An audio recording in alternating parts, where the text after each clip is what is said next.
Le berceau, nouveau roman de Fanny Chenel, qui est notre invitée. Soyez la bienvenue sur TV5 Monde. Merci. Votre deuxième roman est publié aux éditions Flammarion. Alors, c'est l'histoire d'un homme, Joseph, qui fabrique le berceau de sa première petite fille qui va voir le jour. Et puis là, il y a un coup de téléphone.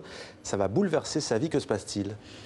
Eh bien, ce qui se passe, c'est qu'il apprend la disparition tragique de son fils dans un accident d'avion et de son compagnon, parce que la particularité, c'est que ce fils était homosexuel et attendait une petite fille d'une mère porteuse au Canada. Et donc, Joseph, qui est un agriculteur normand, retraité, se retrouve confronté à une question très contemporaine et à la fois très, très singulière.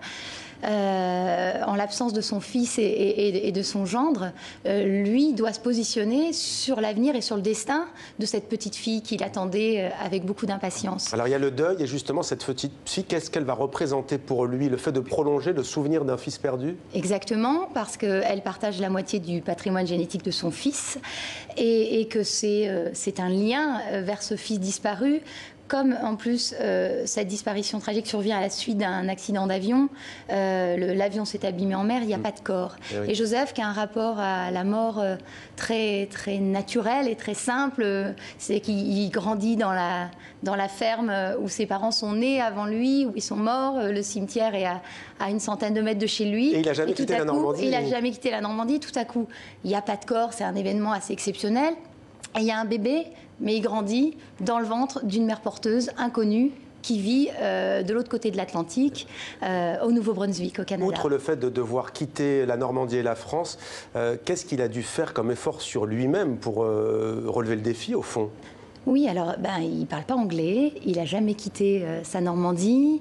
C'est un choc des mondes et des valeurs aussi. C'est un personnage ancré dans des valeurs rurales, terriennes, qui tout à coup va faire un grand voyage, alors géographique, c'est sûr, vers cette mère porteuse, et symbolique aussi, évidemment, en termes de valeurs, il va beaucoup cheminer. Alors cet homme donc quitte la Normandie, alors il va faire la rencontre de cette femme. Qu'est-ce qui caractérise cette mère porteuse? Alors Abigail, c'est pas une sainte, hein, elle répond aux critères d'une GPA altruiste, c'est-à-dire qu'elle n'a pas reçu d'argent parce qu'au Nouveau-Brunswick, la GPA est toujours altruiste. Mais c'est une fille un peu paumée, qui est tombée enceinte quand elle était gamine, à 16 ans, qui s'est dit que finalement, c'était quelque chose qu'elle savait faire à peu près bien. Et qu'à défaut de savoir ce qu'elle allait faire dans la vie, elle pouvait peut-être faire ça, aider un couple homosexuel à avoir un enfant. Sauf que, malheureusement pour elle, ça ne se passe absolument pas comme prévu. Et quand Joseph va aller à la rencontre de cette femme, il découvre une fille qui est extrêmement, qui a un caractère qui est un personnage très haut en couleur, qui est absolument pas disposé à l'aider, qui a assez de soucis comme ça parce qu'elle se retrouve elle-même à devoir s'occuper enceinte d'un enfant qui n'a plus de destinataire quand même à l'arrivée. Voilà. Alors, est-ce que vous êtes inspiré quelque peu de votre parcours? On parle beaucoup du Cotentin. Vous êtes originaire de cette région de Normandie. Exactement. Vous avez puisé dans les racines familiales?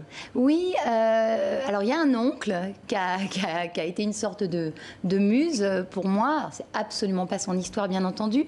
Mais j'avais envie d'ancrer cette histoire dans mes racines, à moi. C'est l'histoire d'un grand déracinement, mais à plein d'égards, ça interroge les racines de la famille contemporaine. Il a lu votre oncle, ce roman ?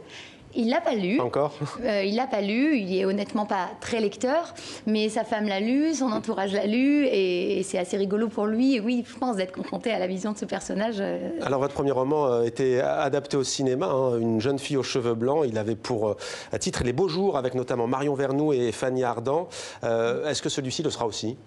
Très vraisemblablement. J'ai beaucoup de propositions de producteurs en ce sens et d'intérêt. On me dit que mon écriture est très cinématographique. Vous êtes scénariste, hein? Oui, je suis scénariste, donc probablement, voilà ça. Merci beaucoup Fanny Chenel d'être venue nous parler de votre deuxième roman, Le Berceau, édition